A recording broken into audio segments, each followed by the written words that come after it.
Hello bachcho, let's read this question. The question says, rank the following set of intermediates in increasing order of their stability, giving appropriate reasons for your choice. बच्चों इस question में अगर आप देखोगे हमें यहाँ पे 5 intermediate compound मिले हैं जिसमें कार्बन के ऊपर यहाँ पॉजिटिव चार्ज आ रहा है। हमें इनकी स्टेबिलिटी का ऑर्डर बताना है, दैट मीन्स हमें यहाँ 5 कार्बोकेटाइंस मिले हैं, तो इनकी स्टेबिलिटी का ऑर्डर बताना है। तो फर्स्ट ऑफ ऑल बात करते हैं इस क्वेश्चन के की कॉन्सेप्ट के बारे में। इस क्वेश्चन के की कॉन्सेप्ट के बारे में, और इस क्वेश्चन का की कॉन्सेप्ट क्या होगा बच्चों? Stability of carbocations. What is the key concept? The key concept is stability of carbocations. कार्बोकेटेंस की स्टेबिलिटी हमें बतानी है, यही हमारा की कॉन्सेप्ट है। अगर हम कार्बोकेटेंस की बात करें, कार्बोकेटेंस क्या होता है? ये हमारे पास कार्बन है, इससे कोई 3 ग्रुप्स अटैच होंगे और इसके ऊपर पॉजिटिव चार्ज।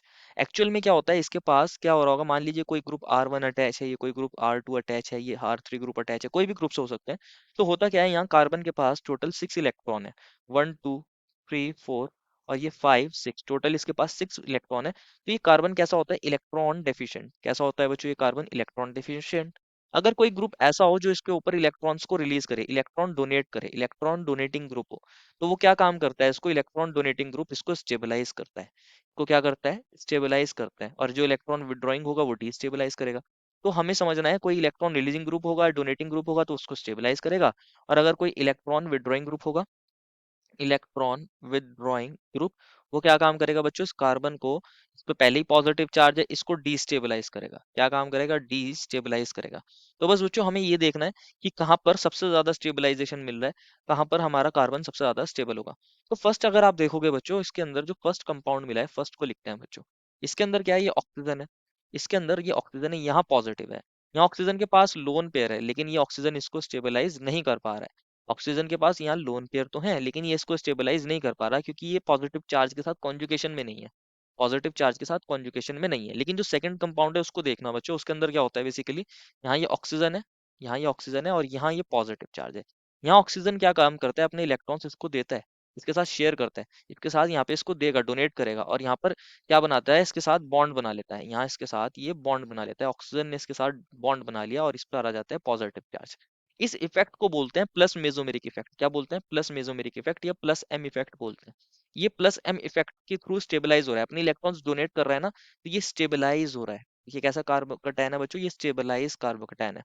थर्ड की बात करें बच्चों, थर्ड जो मिला है, थर्ड जो कंपाउंड है उसकी बात करते हैं। थर्ड कंपाउंड के अंदर क्या है बच्चों? थर्ड जो कंपाउंड है उसके अंदर ये ऑक्सीजन है, ये डबल बॉन्ड है, यहाँ पॉजिटिव है। यहाँ पर क्या होता है, पहले अगर आप इसको ध्यान से समझोगे तो पहले तो ये बॉन्ड इधर मूव कर सकता है। इसके अंदर यहाँ इस तरह से यहाँ रेजोनेंस देखने को मिल सकता है। यहाँ पर ये बॉन्ड इधर आ गया होगा, यहाँ पॉजिटिव आ गया, पहले तो हो सकता है इसमें रेजोनेंस। अब ये इलेक्ट्रॉन्स यहाँ पर इस तरीके से जा सकते हैं, तो ये ऑक्सीजन अपने इलेक्ट्रॉन्स इसको डोनेट कर रहा है, तो इसको स्टेबलाइज कर रहा है। यहाँ पर ये डबल बॉन्ड में कन्वर्ट हो गया होगा, ऑक्सीजन पे आ गया होगा पॉजिटिव, और ये डबल बॉन्ड था।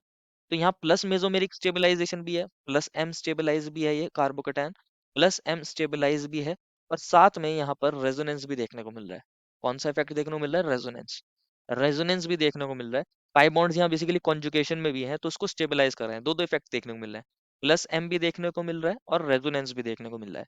फोर्थ जो कंपाउंड है बच्चों, फोर्थ जो कंपाउंड है इसकी बात करते हैं। फोर्थ कंपाउंड बच्चों हमें ये वाला मिला है, ये इस तरीके से कुछ मिला है। यहाँ ऑक्सीजन है और इस तरीके से हमें कुछ कार्बोकेटायन मिला है, यही मिला है, और यहाँ पॉजिटिव चार्ज है। अगर आप इसको देखोगे तो आप इसको भी बोलोगे कि सर यहाँ पर भी क्या होना चाहिए, यहाँ पर भी ऑक्सीजन के पास लोन पेयर है, ये भी इसको स्टेबलाइज कर देगा। तो ऐसा नहीं होता, ऐसा नहीं होता। एक्चुअल में जो होता है बच्चों, ये ब्रिज कंपाउंड होता है। कैसा होता है? Bridge compound. इसको हम इस तरीके से दिखाते हैं, इस मैनर में, इस मैनर में दिखा सकते हो आप इसको। यहाँ ये ऑक्सीजन है और ये इस तरीके से आप दिखा सकते हो, और ये ऐसे है कुछ इस तरीके से। यहाँ ये पॉजिटिव चार्ज आ रहा है, इस कार्बन पर ये पॉजिटिव चार्ज है। तो ये ब्रिज हेड पोजीशन पे पॉजिटिव चार्ज जो होता है बच्चों, स्टेबल नहीं होता, क्योंकि आप जानते हो कार्बोकेटायन की जो हाइब्रिडाइजेशन होती है वो sp2 होती है। अगर sp2 हाइब्रिडाइजेशन होती है तो यहाँ पर बॉन्ड एंगल कितना होता है बच्चों?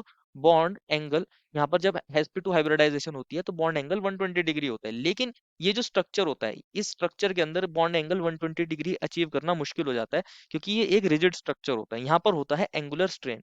यहाँ पर क्या होता है? बेसिकली स्ट्रेन होता है, यहाँ पर ये स्ट्रेन देखने को मिलता है। स्ट्रेन की वजह से बॉन्ड एंगल 120 डिग्री अचीव करना मुश्किल हो जाता है, जिसकी वजह से ये जो कार्बोकेटायन होता है ये अनस्टेबल होता है, या बहुत लीस्ट स्टेबल, इसको बोल सकते हैं least stable. Bridge head position पे पॉजिटिव चार्ज स्टेबल नहीं होता बिकॉज ऑफ रिजिड स्ट्रक्चर की वजह से। इसलिए ये कंपाउंड कैसा होता है, बहुत कम स्टेबल। और इस पोजीशन को बोलते हैं बच्चों bridge head position. Bridge head position, bridge head position पर पॉजिटिव चार्ज स्टेबल नहीं होता। ब्रिज हेड पोजीशन पर यहाँ पॉजिटिव चार्ज स्टेबल नहीं हो पाता, क्योंकि यहाँ पर ये जो होता है स्ट्रेन होता है, यहाँ एंगुलर स्ट्रेन, जिसकी वजह से ये लीस्ट स्टेबल हो जाएगा। तो फोर्थ जो होगा बच्चों, ये लीस्ट स्टेबल होगा, इसके कोई प्लस एम इफेक्ट देखने को नहीं मिलेगा। एंड ऑप्शन फिफ्थ की बात करते हैं, जो फिफ्थ कंपाउंड है उसके अंदर ये मिला है। यहाँ बेसिकली ये ऑक्सीजन है, और इस तरीके से यहाँ एक और ऑक्सीजन है, और यहाँ पर इस पे पॉजिटिव चार्ज है। तो इसके अंदर हो सकता है बच्चों हमारे पास प्लस एम इफेक्ट। यहाँ पर ये ऑक्सीजन भी अपने इलेक्ट्रॉन्स डोनेट कर सकता है, तो ये ऑक्सीजन भी यहाँ पर प्लस एम इफेक्ट दिखा रहा होगा, प्लस मेसोमेरिक स्टेबलाइजेशन दिखा रहा होगा। इसको आप ऐसे दिखा सकते हो, यहाँ पर ये डबल बॉन्ड और यहाँ पॉजिटिव। या फिर हो सकता था बच्चों यहाँ पर क्या हो सकता है, ये वाला जो है, ये वाला जो ऑक्सीजन है, ये भी अपने इलेक्ट्रॉन्स यहाँ दिखा सकता था। एक टाइम में एक ही शो करेगा, तो इसकी अगर ये करता तो हम इसको ऐसा दिखा सकते थे कि यहाँ पर ये बेसिकली ये ऑक्सीजन है, और ये डबल बॉन्ड बन गया होगा, ये ऑक्सीजन, और इस पर आ गया होगा पॉजिटिव, इस पर आ गया होगा पॉजिटिव। तो यहाँ दोनों ऑक्सीजन क्या दिखा सकते हैं, प्लस एम इफेक्ट। तो यहाँ प्लस एम इफेक्ट दो बार देखने को मिल रहा है।